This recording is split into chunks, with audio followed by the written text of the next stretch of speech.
Mesdames, Messieurs, bonsoir. Merci de nous recevoir chez vous. Je suis ravi de vous retrouver en ce mardi 23 août pour cette édition du soir du journal d'Alizé Télévision. Voici tout de suite quelques-uns des titres qui seront développés dans un instant.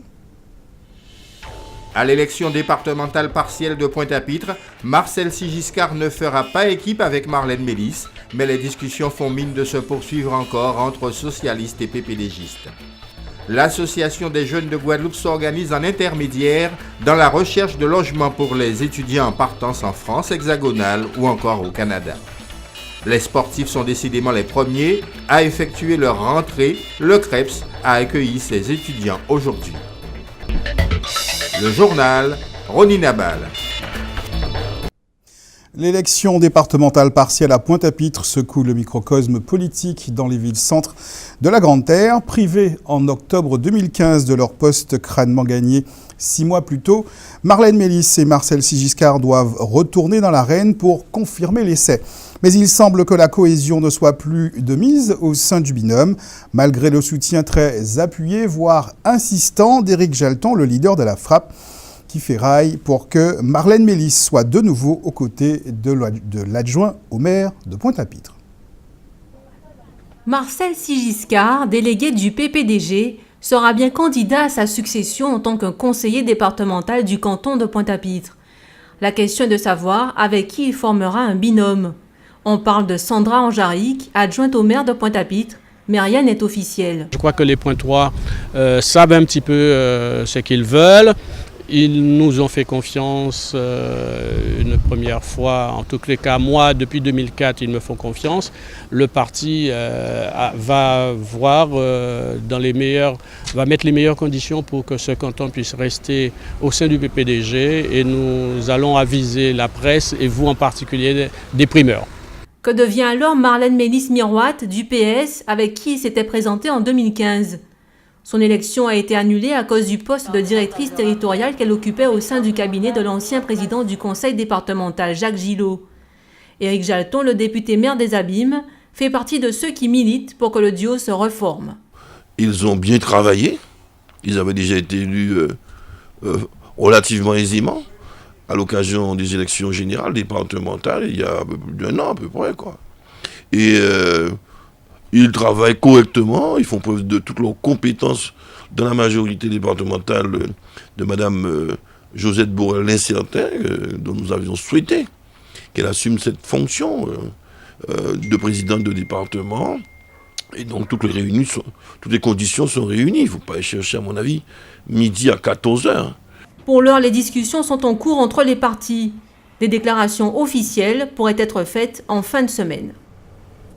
Politique, toujours après l'annonce de la candidature de Nicolas Sarkozy pour la primaire qui doit désigner le candidat de la droite à l'élection présidentielle de 2017, les Républicains s'organisent en local. Juste après l'ancien président de la République, Sonia Petro, la présidente de la Fédération Les Républicains de Guadeloupe, annonçait sa désignation en tant que présidente du comité de soutien à Nicolas Sarkozy. Les précisions avec Eddy Elatré. Sitôt officialisé la candidature de Nicolas Sarkozy aux primaires de la droite et du centre, Sonia Petro a annoncé qu'elle avait été désignée présidente du comité de soutien de l'ancien président de la République, un choix qu'elle qualifie de légitime. Je suis une femme de fidélité.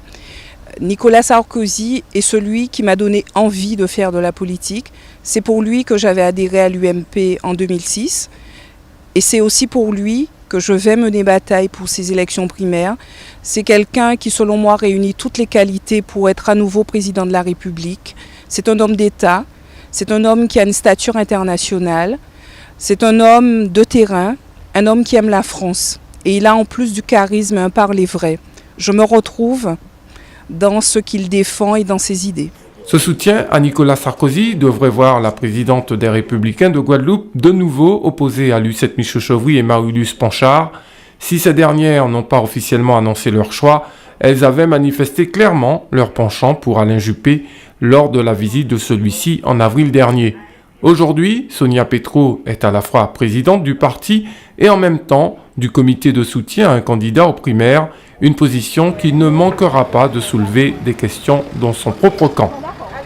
Il y a plus qu'une compatibilité, c'est permis par l'organisation de la primaire, la haute autorité qui organise et qui a édicté les règles de la primaire. Je ne suis ni la première ni la seule. Les primaires chez les Républicains seront organisées en Guadeloupe les 19 et 26 novembre prochains. Il devrait y avoir des bureaux de vote ouverts dans toutes les communes de notre archipel. Cette élection est ouverte à tous les militants et sympathisants de droite qui auront signé au préalable une charte de l'alternance et se seront acquittés d'une participation de 2 €. Certaines des communes des territoires de Cap-Excellence et de la communauté d'agglomération du Grand Sud Caraïbes seront touchées par les tours d'eau que compte mettre en place le SIAG. Des délestages tournant en solidarité avec les usagers privés d'eau potable régulièrement dans la région des Grands Fonds et des points hauts du Gosier. Comment réagissent les représentants des communes qui devront se priver d'eau pour permettre au SIAG d'alimenter ses autres clients? Réponse avec le président de la communauté d'agglomération du Sud Grande Terre, Éric Jalton, est au micro de Muriel Barlagne. Les difficultés de gestion du SIAG, de prévision quant aux travaux à réaliser, aux infrastructures à renouveler, se répercutent sur Cap-Excellence. Nous en subissons les conséquences puisque c'est notre principal fournisseur d'eau, c'est le SIAG. Et donc la population de Cap-Excellence va subir les conséquences de la gestion du SIAG, avec des travaux qui sont nécessaires d'ailleurs, sans doute pour renouveler ces ouvrages hydrauliques en amont qui nous alimentent en eau. Et donc forcément ça a des répercussions. Mais le SIAG unilatéralement a décidé de faire subir les conséquences, j'allais dire, à l'ensemble de ces acheteurs d'eau dont nous faisons partie, nous, Cap-Excellence. Dont acte. Nous ne ferons pas de recours juridique ou ne monterons pas outre mesure au créneau. Nous espérons que ces travaux s'achèvent le plus rapidement possible, de sorte que la population de Cap-Excellence, mais généralement de la Guadeloupe, tout ce que le SIAG généralement desserve, soit le plus rapidement possible desservi correctement. À l'approche de la rentrée universitaire, certains étudiants bouclent les préparatifs avant leur départ. Beaucoup de jeunes Guadeloupéens choisissent de quitter l'archipel pour suivre leurs études. Un éloignement familial qu'il faut bien préparer afin d'éviter les déconvenues. Pour les accompagner dans leur démarche, l'association des jeunes de Guadeloupe tient des permanences durant la semaine à la Cité des Métiers au Rézé. Johan Charpentier-Titi s'y est rendu ce matin.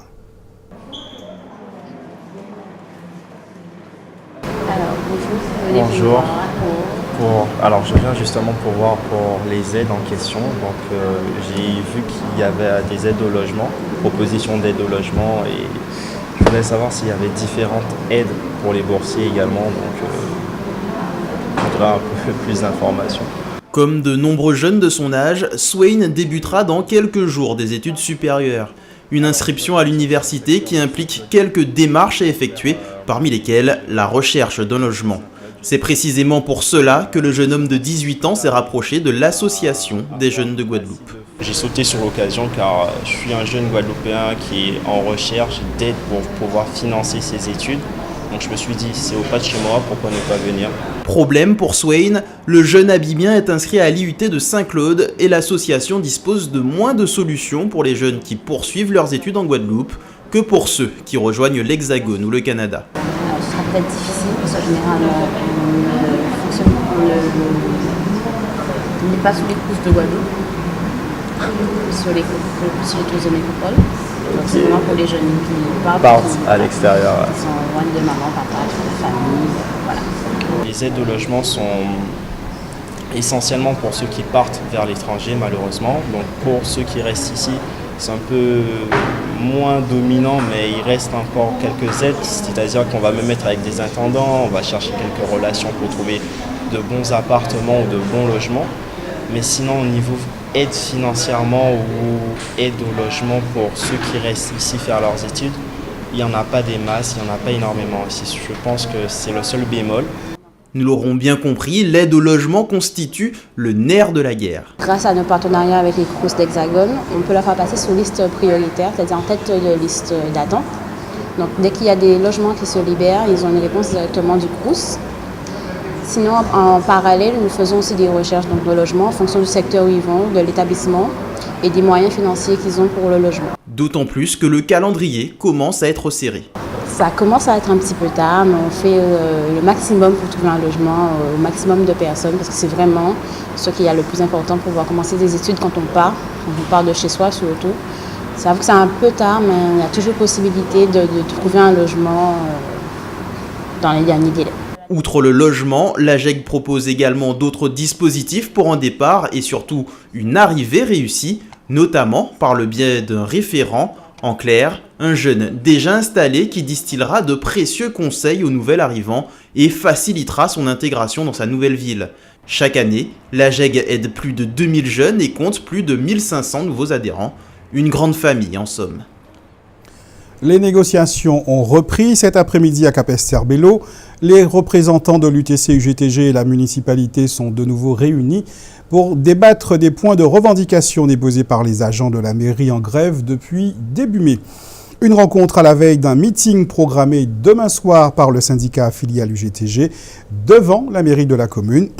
Les parents d'élèves entendent eux aussi faire entendre leur voix et interpellent le rectorat à quelques jours de la rentrée scolaire.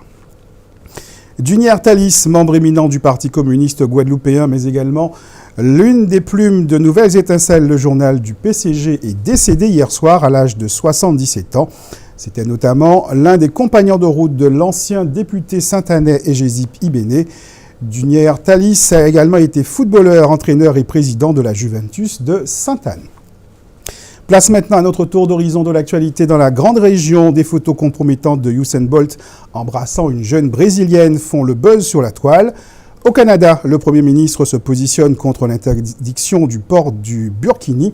Mais avant, direction Miami où l'association de l'hôtellerie et du tourisme de la Caraïbe prépare le prochain forum de l'industrie hôtelière de la Caraïbe. C'est votre rendez-vous Caraïbe.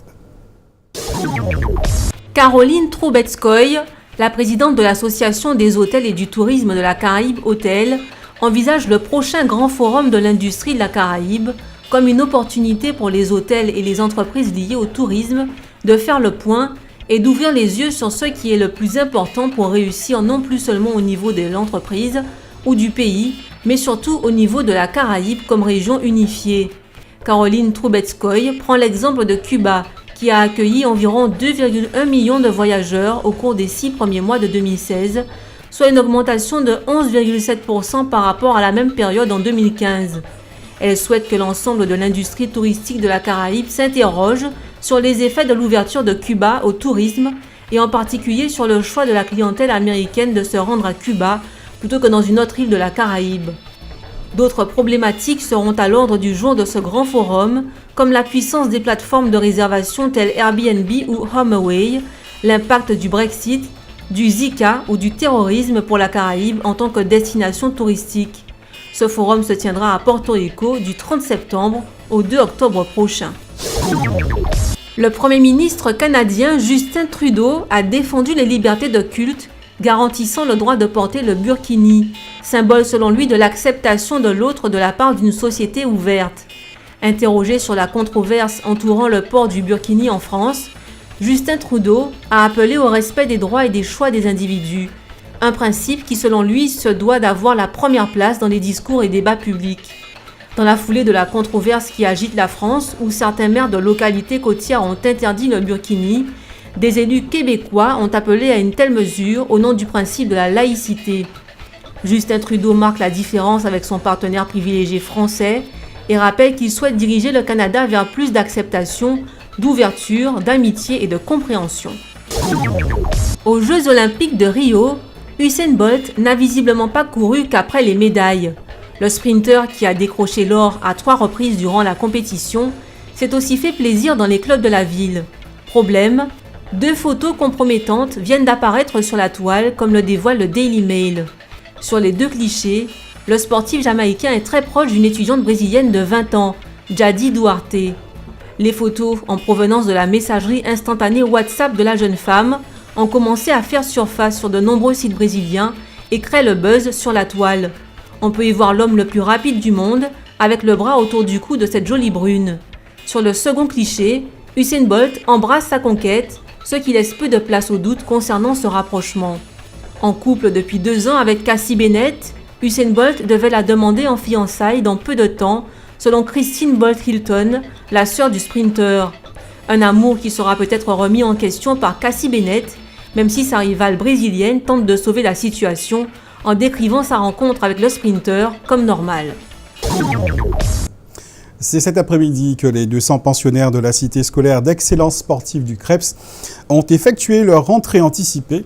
Bien avant les autres collégiens et lycéens, ces jeunes sportifs entament une année scolaire partagée entre leurs pratiques sportives et une scolarisation adaptée aux exigences de leur sport. Reportage Éric Pommier. C'est un plaisir de vous avoir, mesdames et messieurs, aujourd'hui.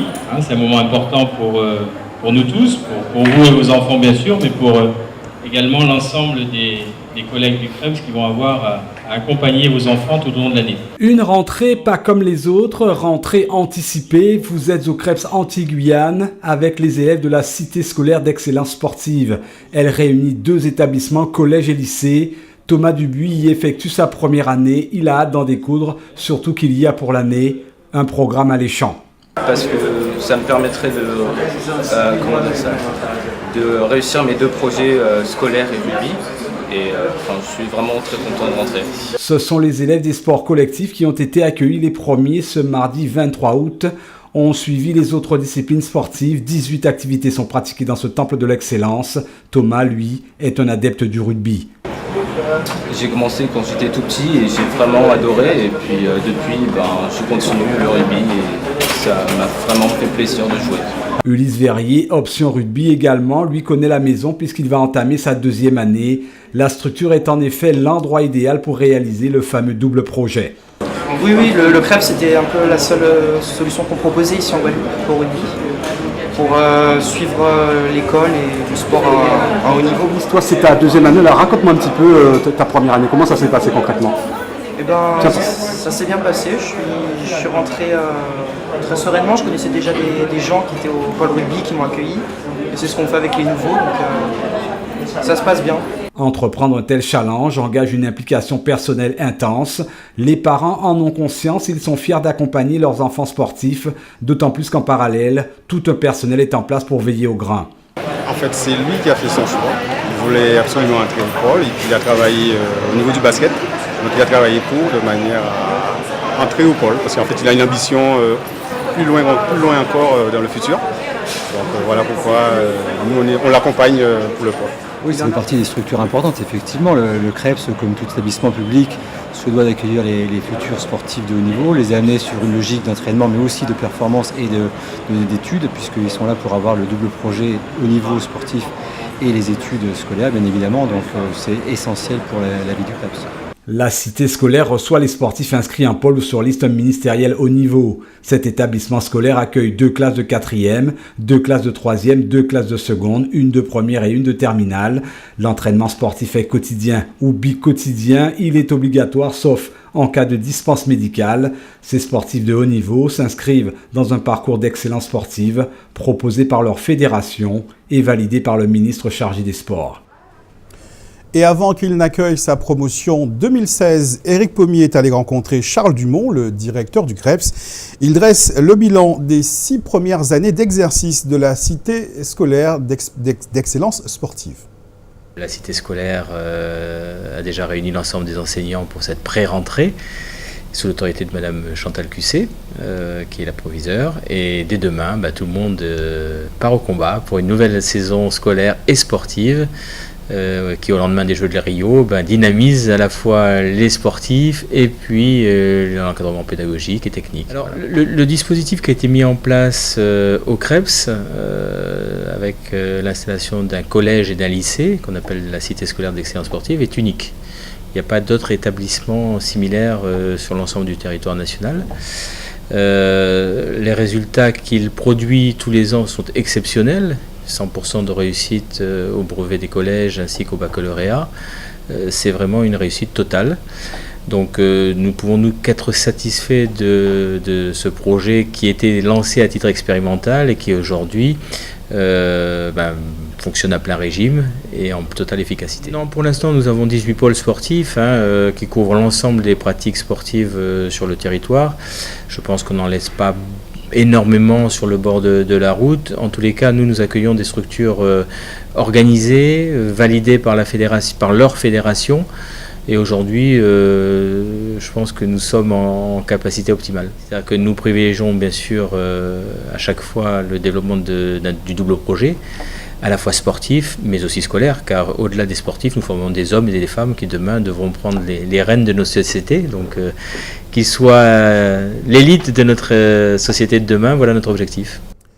Kéliane Duro conserve son maillot jaune à l'issue de la 4e étape du Tour cycliste de Guyane qui s'est couru aujourd'hui entre Sinnamary et Saint-Laurent du Maroni. Au classement général, il devance le Martiniquais Émile Demazy et un autre Guadeloupéen, Cédric Locatin.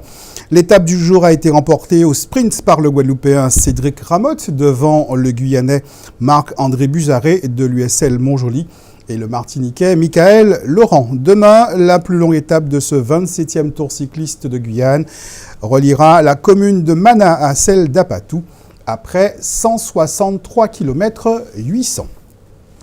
Rentrée oblige, il faut se faire une beauté. Passage obligé pour beaucoup, le salon de coiffure pour une nouvelle coupe ou un traitement. Si l'activité des coiffeurs est constante, la période de la rentrée scolaire est un peu plus intense, comme l'a constaté Johan Charpentier-Titi. Chez Jean-Daniel, l'affluence est au rendez-vous. Certainement l'effet rentrée scolaire, mais pas que.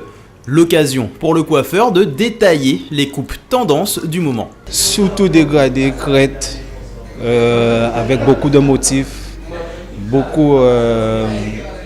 En fait, les jeunes, ils viennent, ils ont leurs photos, ils demandent, et puis voilà quoi. Donc, il faut reproduire au millimètre près, le plus sûr que possible.